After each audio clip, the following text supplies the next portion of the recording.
जोहार के गाते को इन बीरेंद्र सोरेन और आपे पे नेले संताली आड़ांग यूट्यूब चैनल तो नोआ माड़ांग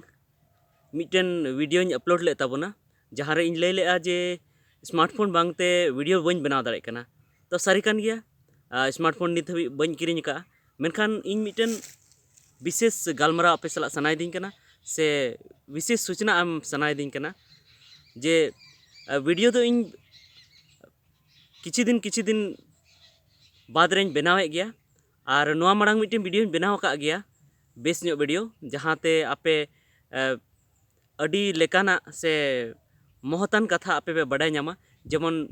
नोआ माड़ांग सरस्वती पूजा ते ज्ञान नोआ ᱧᱩᱛᱩᱢ ते मिटन संताली शॉर्ट फिल्म बनाव कना आदो ओना दो नोआ संताली आड़ांग यूट्यूब चैनल रे दो बांग हासदा यूट्यूब चैनल रे अपलोड हुई कना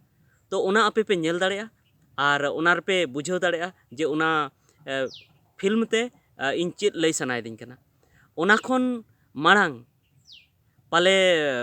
मोड़े तुरुई सेरमा मनगान होइना उनरे मिटन वीडियो अपलोड का मुर्मू कोड़ा ऑफिशियल रे जहाँ दो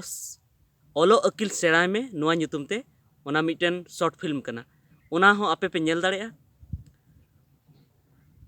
मुर्मू कोड़ा ऑफिशियल रे सर्च करते से ओलो अकिल सेड़ाय में सर्च करते तो उनका कते उनार हो इन चे लई का उना बाबा ते आपे पे उनार पे बड़ाय दाड़ेया तो तेहिं दो विशेष दो नियगी आपे सला गालमराव ना तहे कना जे इन वीडियो बनावे गया और उना इरेन बयहा तको मिना को उनको मोबाइल ते से दादा तको मोबाइल ते बनावेया और उना हासदा यूट्यूब से मुर्मू कोड़ा ऑफिशियल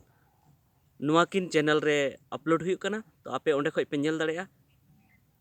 तो तेहिं गालमराव दो मा इने रगी बन मुचाद दा और इन कुरुमुटिया जे संताली आड़ांग यूट्यूब चैनल रे नोआ जहाँ नितो पे नेले नोआ रे अडी उसरा गी इन अबो बेस बेस कथा लई ना इन कुरुमुटिया मा एनखान मुचाद जोहार।